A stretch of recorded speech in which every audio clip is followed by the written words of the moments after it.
안녕하세요. 이번 영상에서는 삶의 지혜가 담긴 12개의 고사성어를 살펴보려고 합니다. 첫 번째로 사시가편이라는 이야기를 소개해 드리겠습니다. 사시가편은 말 그대로 이미 죽은 시체를 또다시 채찍질한다는 뜻입니다. 이 이야기는 바로 춘추시대 오자서의 극적인 복수담에서 시작돼요. 오자서는 원래 초나라의 충신이었는데요. 간신들의 모함 때문에 아버지와 형이 억울하게 죽임을 당했습니다. 본인도 쫓기듯 나라를 떠나 간신이 오나라로 망명하게 되죠. 세월이 흘러 오자서는 오나라에서 전략가로 크게 활약합니다. 마침내 오나라 군을 이끌고 초나라의 수도 영을 함락시키게 되는데요. 그 순간 그는 평생의 한을 풀기로 결심합니다.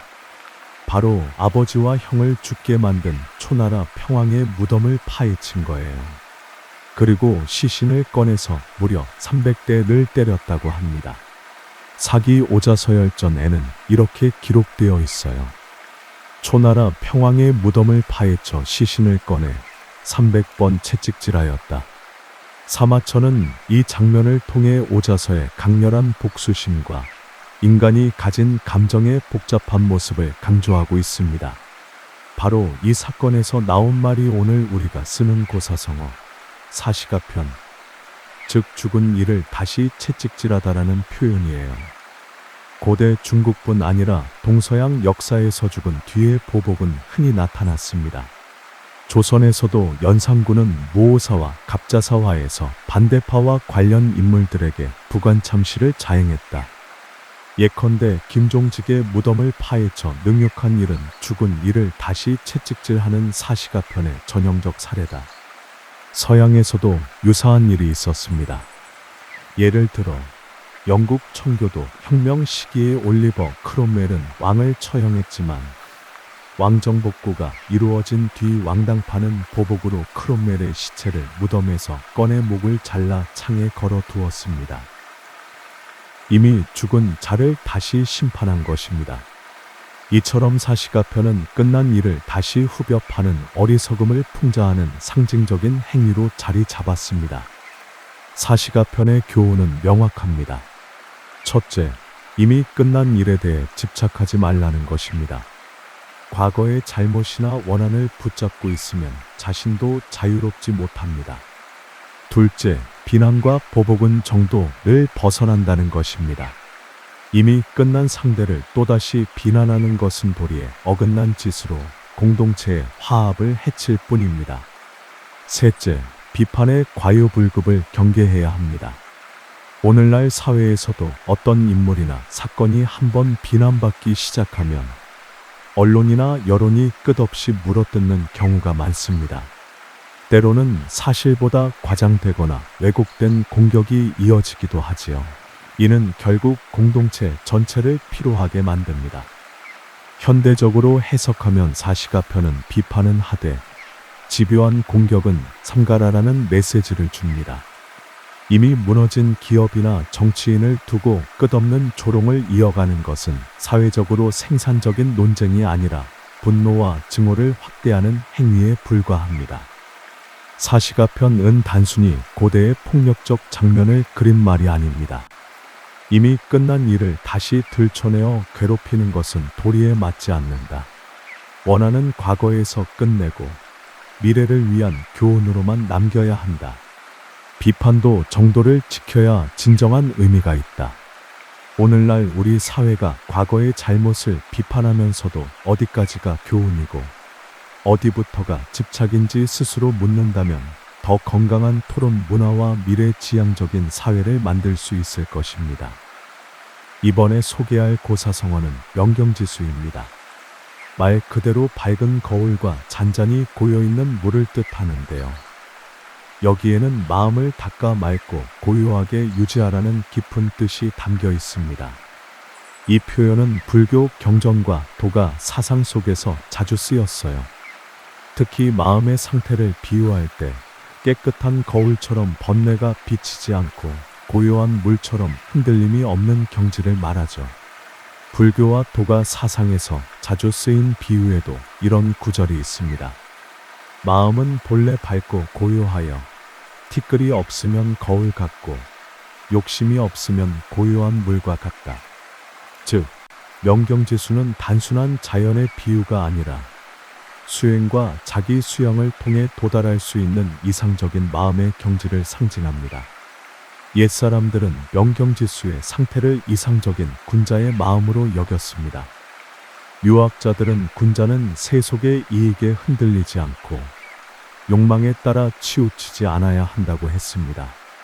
군자의 마음은 맑고 투명하며 고요한 물처럼 흔들림이 없어야 한다는 거죠. 선종 승려들이 수행할 때 가장 많이 쓰던 비유도 바로 이명경지수였습니다. 번뇌에 사로잡히지 않고 다가오는 모든 현상을 있는 그대로 비추는 마음을 강조했죠. 조선시대 선비들 또 한 명경지수라는 말을 즐겨 썼습니다. 벼슬길에 오르거나 세상 풍파를 겪으면서도 욕심을 줄이고 마음을 평정하게 다스리는 것을 최고의 덕목으로 여겼습니다. 특히 태계 이황은 제자들에게 마음을 거울과 물처럼 맑고 고요하게 하라고 자주 가르쳤습니다. 명경지수는 오늘을 사는 우리에게도 분명한 메시지를 줍니다. 복잡한 세상살이 속에서도 마음을 맑게 유지하려면 스스로 성찰하는 시간이 필요합니다. 스마트폰, 뉴스, 경쟁으로 가득한 일상에서 나만이 고요한 물을 찾는 것이 중요하죠. 회사나 사회에서 크고 작은 갈등이 생길 때 감정적으로 대응하면 상황이 더 악화되곤 합니다. 하지만 마음을 명경지수처럼 지킬 수 있다면 흔들림 없는 태도로 더 지혜로운 해결책을 찾을 수 있습니다. 맑은 거울은 사물을 왜곡하지 않습니다. 우리의 마음도 그렇습니다. 욕심이나 편견이 덜어질수록 타인의 모습과 상황을 있는 그대로 받아들일 수 있습니다. 결국 명경지수의 마음은 자신뿐 아니라 관계에서도 큰 지혜를 발휘합니다. 명경지수, 이 고사성어는 깨끗한 거울과 고요한 물처럼 흔들림 없이 맑고 투명한 마음을 지향하라는 가르침을 전합니다. 오늘날 우리에게 필요한 건 바로 이런 태도 아닐까요? 자신의 욕심과 분노를 비워내고 투명한 마음으로 세상을 바라볼 때 더 지혜로운 판단과 더 따뜻한 관계를 만들어갈 수 있습니다. 이번 고사성어의 교훈은 이렇게 정리할 수 있습니다. 마음을 거울처럼 그리고 물처럼 다스려라. 이번에 소개할 고사성어는 과증물 탄계입니다. 한자로 풀면과, 즉 잘못이 있으면 물탄계, 고치기를 꺼리지 말라는 뜻이에요. 이 말은 공자의 가르침 속에서 나온 표현입니다. 논어 하기편에 이런 구절이 있어요. 해석하면 군자가 무게가 없으면 위험이 없고 배움도 견고하지 못하다. 충성과 신의를 주로 삼고 함께 어울리는 벗은 반드시 나를 성장시키는 사람이어야 한다. 그렇지 않으면 나도 흐려질 수 있다. 잘못이 있으면 고치기를 꺼리지 말아야 한다. 라는 뜻입니다. 즉, 공자는 제자들에게 이렇게 가르쳤습니다. 잘못을 저지르는 것보다 더 중요한 건 그 잘못을 인정하고 고칠 수 있는 용기라는 거죠. 즉, 인간은 누구나 실수할 수 있지만 그 실수를 두려워하거나 감추려 하지 말고 오히려 기꺼이 인정하고 고치라는 교훈이 담겨 있습니다. 역사 속 인물들도 과증물 탄계의 태도를 통해 큰 성취를 이룬 경우가 많습니다. 법가 사상가 한비자능 군주는 반드시 자신의 잘못을 두려워하지 말고 고칠 줄 알아야 한다고 강조했습니다. 진시황 역시 초기에는 잦은 실수를 범했지만 현명한 신하의 조언을 받아들여 제도를 정비하면서 강력한 제국을 세울 수 있었습니다. 세종은 자신의 정책이 잘못되었음을 알았을 때 주저하지 않고 바꾸었습니다. 지편전 학자들의 반대의 의견을 받아들여 정책을 수정한 사례가 많았죠. 이처럼 왕조차도 실수를 인정하고 고치는 태도가 나라의 발전을 이끌었습니다. 오늘날 기업 경영에서도 같은 원칙이 적용됩니다. 실패한 프로젝트를 억지로 끌고 가는 것보다 빠르게 실패를 인정하고 방향을 전환하는 것이 더 큰 성공을 가져옵니다. 실리콘밸리에서 흔히 말하는 빠른 실패 fail fast 전략이 바로 과증물 단계와 닮아 있다고 볼 수 있죠. 과증물 단계는 단순한 옛말이 아니라 지금 우리의 삶에도 그대로 적용되는 지혜입니다. 잘못을 두려워하기보다 그것을 어떻게 대처하느냐가 중요합니다. 잘못을 감추는 순간 문제는 더 커지기 마련이죠. 고치는 것은 부끄러운 게 아니라 오히려 용기입니다. 내가 틀렸음을 인정할 수 있는 사람만이 진정으로 성장합니다. 인간관계에서도 마찬가지예요. 사소한 말실수나 행동의 잘못을 바로 인정하고 사과하면 관계는 오히려 더 단단해집니다. 하지만 고집을 부리면 작은 갈등도 큰 상처로 이어질 수 있습니다. 과증물 단계. 공자가 제자들에게 남긴 이 말은 2000년이 넘는 세월 동안 여전히 유효합니다. 잘못은 누구나 할 수 있습니다. 하지만 잘못을 고치지 않는다면 그것은 더 큰 잘못이 됩니다. 용기를 내어 실수를 인정하고 고칠 때 우리는 비로소 성장할 수 있습니다. 오늘의 교훈은 이렇게 정리할 수 있습니다. 잘못을 두려워하지 말고 고치기를 두려워하지 말라. 이번에 소개할 고사성어는 기소불력 물시어인입니다. 이 말은 공자의 대표적인 인의 가르침을 함축한 표현이에요. 논어 안연편에 이런 구절이 나옵니다. 제자가 한마디 말로 평생 실천할 만한 가르침이 있습니까? 라고 묻자 공자가 이렇게 대답했죠. 자기가 원하지 않는 것은 남에게도 하지 말라는 뜻입니다.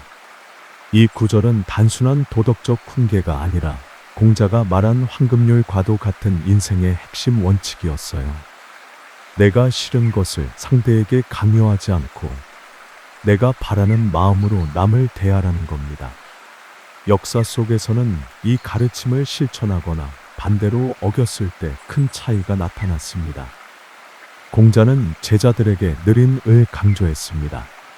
논어 곳곳에 나오는 기소불력 물시어인은 바로 인을 실천하는 가장 쉬운 방법이었죠. 제자들은 이를 바탕으로 나라를 다스리는 법부터 사람을 대하는 태도까지 배웠습니다. 맹자도 이 가르침을 이어받아 측은지심을 강조했습니다. 남의 아픔을 내 아픔처럼 여기고 남이 싫어하는 것을 억지로 강요하지 않는 마음이 곧 인의 시작이라는 거죠. 흥미롭게도 서양 기독교에서도 비슷한 가르침이 나옵니다. 신약성서 마태복음에는 남에게 대접받고자 하는 대로 남을 대접하라는 황금률이 기록되어 있죠. 동서양을 막론하고 인간 사회가 지향하는 보편적 윤리가 비슷하다는 걸 보여줍니다. 이 고사성어가 오늘날에도 주는 메시지는 분명합니다. 타인의 입장에서 생각하기 내가 당하고 싶지 않은 일이라면 상대에게도 하지 않는 것이 기본입니다. 무심코 던지는 말 한마디, 행동 하나가 상대에겐 큰 상처가 될 수 있음을 잊지 말아야 합니다. 인간관계의 기본 원칙, 직장, 학교, 가정 모두 마찬가지입니다. 내가 싫어하는 방식으로 상대를 대하지 않고 내가 받고 싶은 방식으로 상대를 존중한다면 갈등은 훨씬 줄어듭니다. 보편 윤리로서의 가치, 이 말은 단순히 개인적인 인간관계에서 그치지 않습니다. 국제관계, 사회 제도에도 적용됩니다. 강대국이 약소국에 부당한 일을 하지 말아야 한다는 원칙, 사회에서 소수자의 목소리를 존중해야 한다는 원칙도 바로 여기서 출발할 수 있죠. 기소불력 물시어인. 공자가 직접 제자에게 가르친 이 짧은 말 속에는 인간 사회가 지켜야 할 가장 기본적인 윤리가 담겨 있습니다. 오늘의 교훈은 이렇게 정리할 수 있겠네요. 내가 원치 않는 일은 남에게도 하지 말라. 내가 바라는 마음으로 남을 대하라. 바로 이것이 인의의 출발점이며 지금 우리 사회에도 꼭 필요한 태도입니다. 이번 고사성어는 조금 철학적인 질문을 담고 있습니다. 바로 천도시아비아예요. 말 그대로 해석하면 하늘의 도가 과연 옳은 것인가, 그른 것인가 라는 뜻입니다. 이 말은 사마천이 쓴 사기 백이열전 마지막 부분에서 나옵니다. 백이와 숙제는 나라가 망한 뒤에도 끝까지 절개를 지키며 주나라 곡식을 먹지 않겠다 결심하고 결국 굶어 죽었죠. 의롭고 고결하게 살았지만 현실은 너무나 비참했습니다. 사마천은 여기서 더 나아가 묻습니다.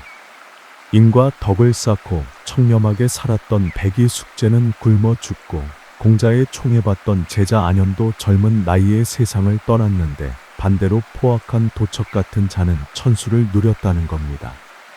그렇다면 하늘의 도라는 게 정말 정의로운 걸까? 이 탄식이 바로 천도시아비아라는 물음으로 표현된 겁니다. 사마천은 이 질문을 통해 하늘의 도가 과연 언제나 옳은지에 대한 깊은 회의와 성찰을 남겼습니다. 그래서 오늘날의 도운명과 정의는 과연 무엇인가? 라는 철학적 질문을 던질 때 자주 인용되는 구절이죠. 그리고 참 신기한 건 이 질문이 약 2100년 전 사마천의 시대나 지금 우리 시대나 현실은 크게 다르지 않다는 겁니다. 지금도 성실하고 착한 사람이 억울한 일을 당하고 간사한 사람이 부귀를 누리는 모습을 쉽게 볼 수 있으니까요. 이 부분에서 우리는 사마천의 탄식이 단순히 옛 이야기가 아니라 지금 우리의 삶에도 그대로 이어지고 있다는 걸 깨닫게 됩니다. 이 물음은 단순히 고대 중국만의 이야기가 아니에요. 중국 초나라의 구로는 충성을 다했지만 유배당하고 결국 명나수의 몸을 던진 구론도 하늘에 질문을 던졌습니다. 천문이라는 시에서 세상은 왜 이렇게 불공평한가? 라고 묻죠. 조선의 사육신은 세조에 맞서 끝까지 절개를 지킨 사육신 역시 비참한 죽음을 맞이했습니다. 백성들은의 의로운 이들이 저렇게 죽어야 하나? 하늘은 왜 정의롭지 않은가? 라고 탄식했어요. 성경의 욥기의 서양에서도 같은 고민이 있었습니다. 욥은 의로운 삶을 살았음에도 불구하고 끝없는 고난을 당했습니다. 그 역시 하나님께 정말 정의가 있는가? 라고 묻습니다. 동서양을 막론하고 정의로운 사람의 불행과 불의한 자의 번영은 늘 인간에게 큰 질문을 던져왔습니다. 이 고사성어가 주는 메시지는 지금도 똑같습니다. 세상은 늘 공평하지 않다. 정직하게 살아도 억울한 일을 당할 수 있고 불의한 자가 성공하는 경우도 많습니다. 이건 예나 지금이나 변하지 않는 현실이에요. 그러나 의문은 힘이 된다. 사마천은 하늘의 도를 의심하면서도 역사, 기록을 멈추지 않았습니다. 그 회의와 질문 덕분에 인류는 더 깊이 성찰하게 되었고 오늘날까지 이어지는 사기라는 거대한 유산이 남게 되었죠. 불공평 속에서도 길을 찾기, 세상이 불공평하다는 사실에 주저앉는 게 아니라 그 속에서 내가 할 수 있는 길을 찾는 것이 중요합니다. 사마천처럼요. 천도시아비아. 하늘의 도가 과연 옳기만 한가?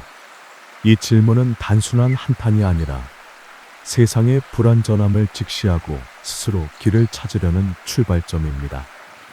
오늘의 교훈은 이렇게 정리할 수 있습니다. 세상은 늘 공정하지 않다.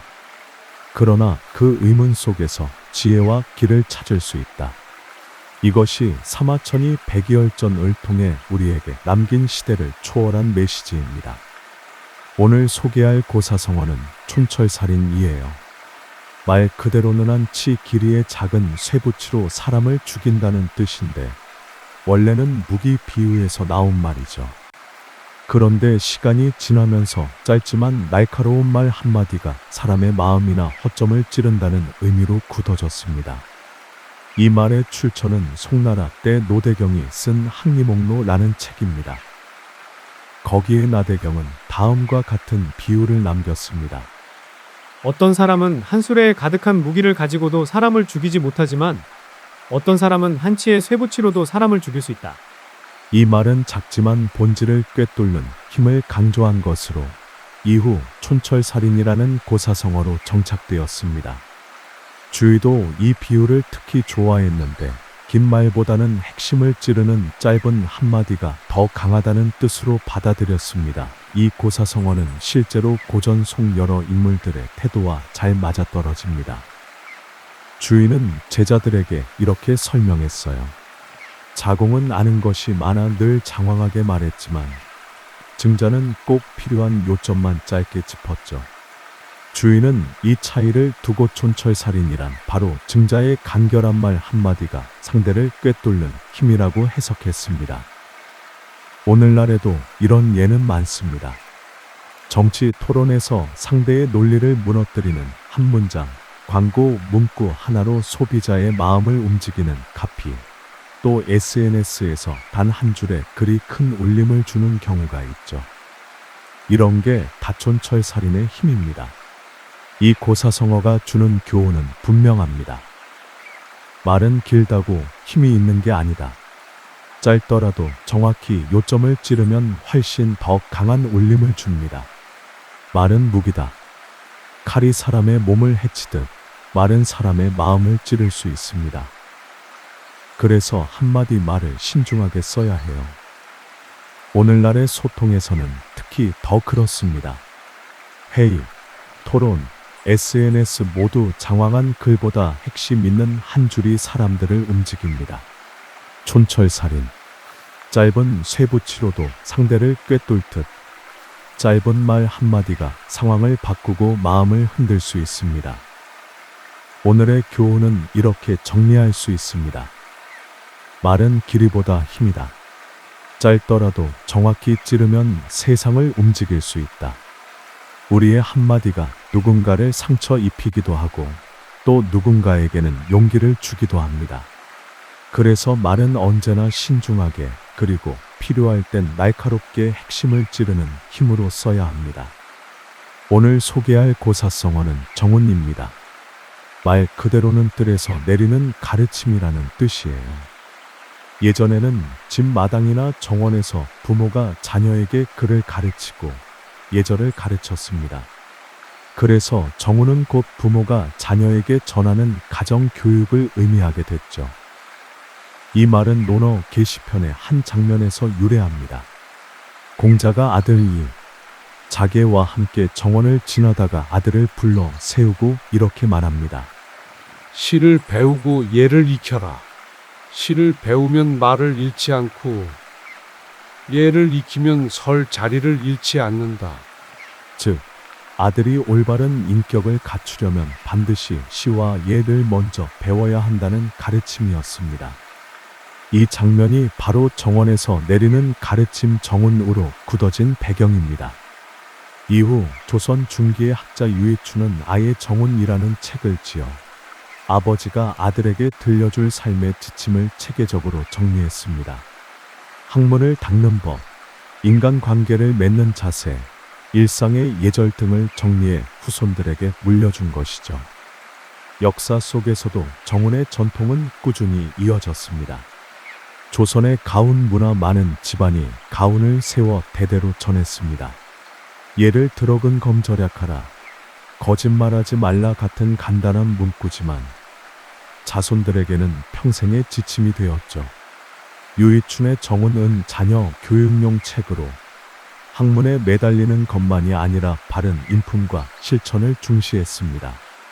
학식보다 더 중요한 건 올바른 사람으로 사는 것이라는 점을 강조한 겁니다. 오늘날에도 가정에서 부모가 어떤 태도를 보이느냐가 자녀의 성격과 가치관에 큰 영향을 줍니다. 말로만 하는 교육보다 부모가 삶으로 보여주는 본보기가 더 강력한 정운이 되죠. 정운이 주는 메시지는 지금도 분명합니다. 가정이 첫 번째 학교다. 사람이 가장 먼저 배우는 공간은 가정입니다. 부모의 말과 행동이 그대로 자녀의 성품으로 이어집니다. 말보다 행동이 정운이 된다. 부모가 아무리 좋은 말을 해도 생활 속 모습이 다르면 자녀는 결국 행동을 따라 배웁니다. 정운은 결국 부모가 삶으로 보여주는 본보기에서 비롯됩니다. 오늘날의 확장된 정운, 지금은 부모뿐 아니라 사회 전체가 아이들에게 정운을 줍니다. 선생님, 또래, 미디어, 심지어 유튜브 같은 콘텐츠도 아이들에게는 가정 교훈 못지않은 영향력을 끼칩니다. 그렇기 때문에 더 바른 환경을 만드는 노력이 필요합니다.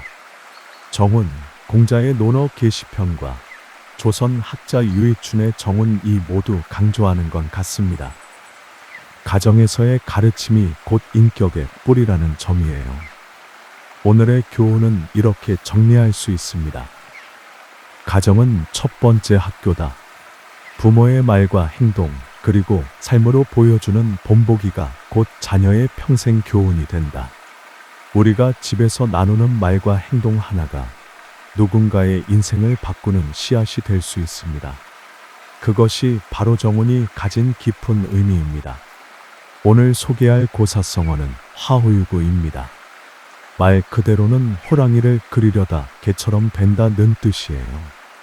이 말은 후한시대 명신 마원, 자는 이 조카들에게 보낸 편지에서 나온 겁니다. 마원은 이렇게 충고했죠. 계량 같은 큰 임무를 본받으려다 이루지 못하면 천하 사람들이 모두 경박한 자로 여기게 된다. 이게 바로 호랑이를 그리려다 못 그려서 도리어 개가 되는 것과 같다. 즉, 덕과 실력을 제대로 갖추지 못한 채 큰 인물을 흉내만 내면 오히려 망신을 사고 욕을 먹게 된다는 경계의 말이었죠. 여기서 바로 화후유구라는 고사성어가 비롯되었습니다. 비슷한 말로 각고기와라는 고사성어도 있어요. 고니를 새기려다 오리처럼 된다는 뜻인데 역시 준비도 안 된 상태에서 남만 흉내내면 더 초라해진다는 걸 말합니다. 역사 속 사례를 보면요. 마원은 조카들에게 큰 인물을 닮으려거든 먼저 기초를 다져야 한다. 그렇지 않으면 호랑이 흉내내다 개가 된다고 충고했습니다. 조선시대에도 성현을 겉모습만 따라하는 사람들을 두고 화후유구라는 비유를 쓰곤 했습니다. 오늘날도 마찬가지예요. 스타트업이 대기업 흉내만 내다가 무너지는 경우, 학생이 기초도 안 된 채 어려운 문제집만 파고들다가 오히려 성적이 떨어지는 경우 다 같은 이야기입니다. 화후유구는 우리에게 분명한 교훈을 줍니다. 실력을 먼저 갖추자. 호랑이를 그리고 싶다면 적어도 개라도 똑바로 그릴 수 있어야 합니다. 겉모습 흉내는 위험하다. 껍데기만 따라하면 결국 웃음거리가 되고 맙니다. 단계적으로 성장해야 한다. 기초부터 다지고 작은 것부터 차근차근 해내야 큰 목표도 이룰 수 있습니다. 화후유구, 후한의 충신 마원이 조카들에게 남긴 이 말은 실력과 준비 없이 큰 인물을 흉내내다가는 오히려 망신만 당한다는 경고입니다. 오늘의 교훈은 간단합니다. 실력 없이 흉내만 내면 개가 된다. 하지만 기초를 다지고 꾸준히 나아가면 언젠가 진짜 호랑이를 그릴 수 있다. 결국 중요한 건 흉내가 아니라 나만의 실력으로 길을 만들어가는 겁니다. 오늘 소개할 고사성어는 조장입니다. 한자로는 도울조, 잘할 장, 그러니까 성장을 돕는다는 뜻이에요. 하지만 여기엔 반어적인 의미가 담겨 있죠. 이 말은 맹작 공손추편에 나오는 이야기에서 유래했습니다. 송나라에 한 농부가 있었는데 자기 밭에 벼가 잘 자라지 않는다며 걱정하다가 벼를 하나하나 잡아당겼습니다. 저녁에 집으로 돌아와 가족에게 오늘 정말 고생했다. 내가 벼가 잘 자라도록 도와줬다. 라고 자랑했죠. 그러나 아들이 밭에 가서 보니 벼가 이미 다 시들어 있었습니다. 맹자는 이 이야기를 예로 들며 이렇게 말했습니다. 무언가를 이루려는 사람도 역시 이와 같다. 즉, 성장을 억지로 재촉하면 오히려 해가 된다는 겁니다. 이것이 바로 조장이라는 고사성어의 유래예요.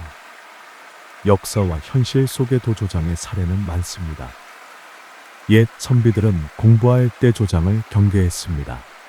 억지로 성과를 빨리 내려 하다 보면 깊이가 없는 학문에 그치고 만다는 거죠. 조선의 성리학자들도 자녀 교육에서 조장을 금했습니다. 아이가 스스로 깨닫고 잘하도록 해야지 부모가 억지로 끌어올리려 하면 오히려 망친다고 했습니다. 오늘날도 마찬가지예요. 예를 들어 아이에게 과도한 사교육을 시키면 처음엔 성과가 나는 것 같아도 결국 아이가 지쳐버립니다. 기업에서도 단기 성과만 바라보며 무리하게 확장을 시도하다가 오히려 회사가 망하는 경우가 있죠. 다 전형적인 조장의 모습입니다. 조장이 주는 교훈은 분명합니다. 성장은 자연의 이치다. 억지로 재촉한다고 빨라지지 않습니다. 오히려 망칠 수 있습니다. 과유불급의 교훈, 도와주려는 마음은 좋지만 지나치면 해가 됩니다. 너무 많이 돕는 것도 결국 방해가 될 수 있습니다.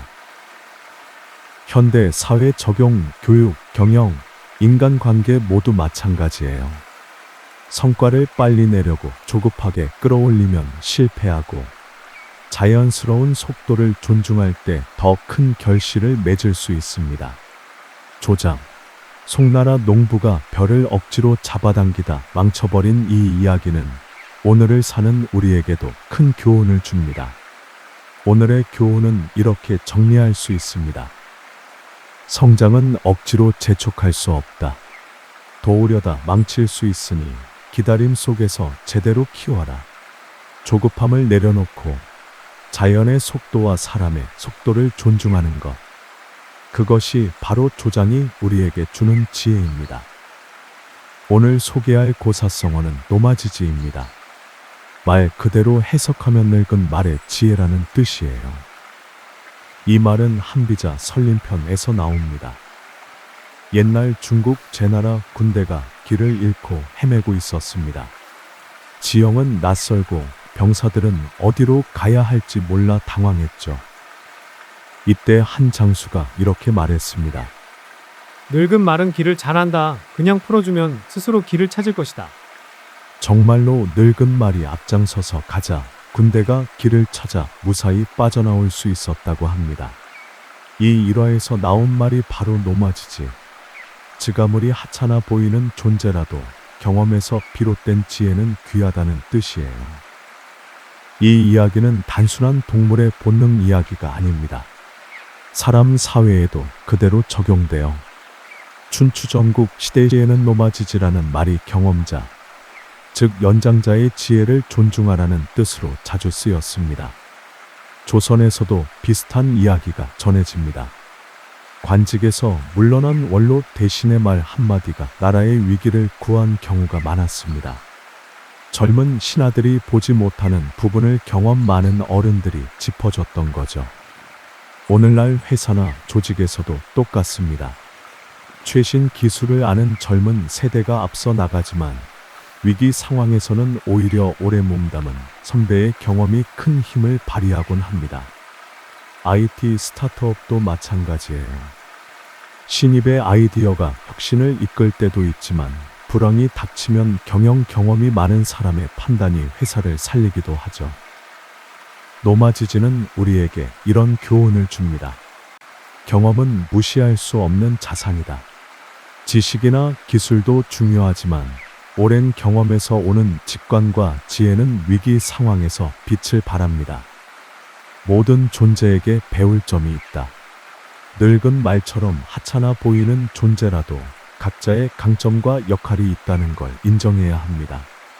세대 간 협력의 지혜, 젊은 세대의 열정과 기바람, 나이 든 세대의 경험과 통찰이 함께할 때 더 큰 성과를 낼 수 있습니다. 노마지지. 늙은 말의 지혜라는 이 고사성어는 경험이야말로 위기 속에서 길을 찾게 해주는 큰 자산이라는 걸 알려줍니다. 오늘의 교훈은 이렇게 정리할 수 있습니다.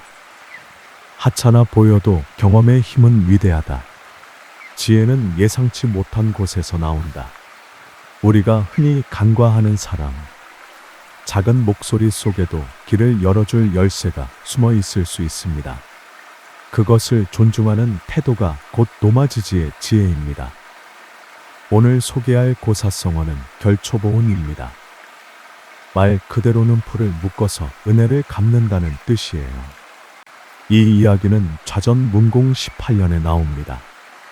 옛날 진나라 대부 위무자 가병이 들었을 때였습니다. 그는 아들 윗과에게 이렇게 유언했죠. 내가 죽거든 사랑하는 첩을 제가시키라. 그런데 병세가 악화되자 정신이 흐려진 위무자는 말을 바꿉니다. 그 첩을 차라리 나와 함께 순장시키라.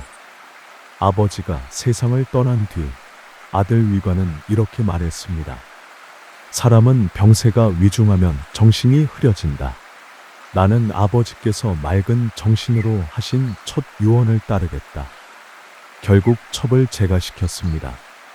세월이 흘러 진나라와 전쟁을 벌이게 됩니다. 윗과가 부시 전투에 참전했는데 전세가 불리했어요. 그때 적장 두해의 말발굽이 들풀에 걸려 넘어집니다.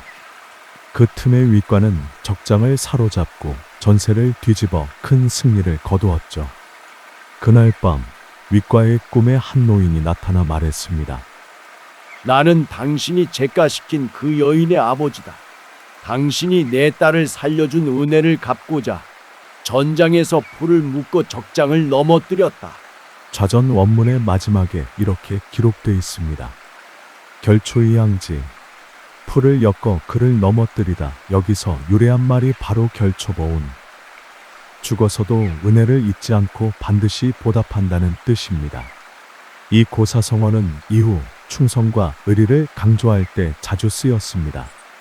중국 고전에서는 은혜를 입으면 죽어서도 갚는다는 믿음을 보여주는 대표적인 고사로 자리 잡았습니다. 조선시대에서는 충신들이 임금의 은혜를 잊지 않고 목숨 바쳐 충성할 때 사람들은 결초보온의 절개라 칭송했습니다. 현대 사회에서는 지금도 부모님의 은혜, 스승의 가르침, 친구의 도움 등을 잊지 않고 반드시 보답하는 태도를 가리킬 때 자주 인용합니다. 결초보온은 우리에게 이렇게 말합니다. 은혜는 끝까지 기억하라. 크든 작든 받은 도움은 잊지 말아야 합니다. 보답은 진심에서 나온다. 물질이 아니라 마음과 태도로 갚는 게 더 큰 보온입니다. 관계의 힘은 보답에서 나온다. 은혜와 보답의 선순환이 사회를 따뜻하게 만듭니다. 결초보온. 죽은 뒤에도 풀을 묶어 은혜를 갚는다는 이 고사는 은혜를 잊지 않는 마음이야말로 사람의 가장 큰 덕목임을 보여줍니다. 오늘의 교훈은 이렇게 정리할 수 있습니다. 받은 은혜는 끝까지 기억하고 반드시 보답하라. 그것이 사람의 도리이고 세상을 따뜻하게 만드는 힘이다. 대의멸친이란 고사성어는 큰 의리를 위해서는 친족마저 멸한다라는 뜻입니다. 이 말은 춘추자 시전 은공 4년에 기록된 석작의 일화에서 유래합니다. 당시 위나라의 대부 석작은 나라의 원로 대신이었어요. 그런데 그의 아들 석후 가 반역 세력의 가담의 역모를 꾀하게 됩니다. 신하들이 석작에게 아들이 연루되었으니 은폐하시라고 권했지만 석작은 이렇게 말했죠. 나라의 대의가 먼저인데 어찌 사사로운 정에 끌리겠는가.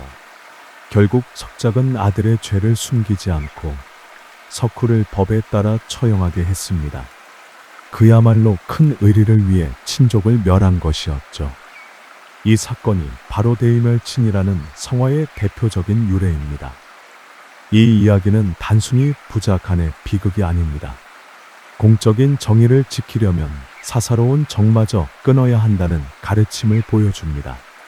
춘추시대에는 작처럼 법과 의리를 지키기 위해 가족을 희생시킨 사례가 기록되어 있습니다. 조선시대에는 관리가 친척의 잘못을 엄격하게 다스릴 때 사람들은 대의멸친이라 칭송했죠. 현대 사회에서는 공직자가 가족의 비리를 덮지 않고 공개했을 때도 이 말이 쓰입니다. 대의멸친은 우리에게 이런 메시지를 줍니다. 공정함은 사사로움을 이겨야 한다. 가까운 사람을 감싸려다 사회 정의를 무너뜨리면 결국 모두가 피해를 봅니다. 정의가 최우선이다. 혈연이나 사사로운 정은 존중해야 하지만 더 큰 정의를 희생시킬 순 없습니다. 사회는 공정한 미에 선다. 가까운 사람의 잘못을 바로잡는 용기가 진짜 공정한 사회를 만드는 힘입니다. 대멸진 석작이 아들 석후를 나라의 법에 따라 처단한 사건에서 비롯된 이 고사성어는 큰 정의를 위해 작은 정을 버려야 한다는 교훈을 줍니다. 오늘의 교훈은 이렇게 정리할 수 있습니다. 공적인 정의가 사적인 정보다 앞선다. 그것이 세상을 바르게 세우는 길이다. 오늘은 이렇게 12가지 고사성어 이야기를 함께 살펴봤습니다.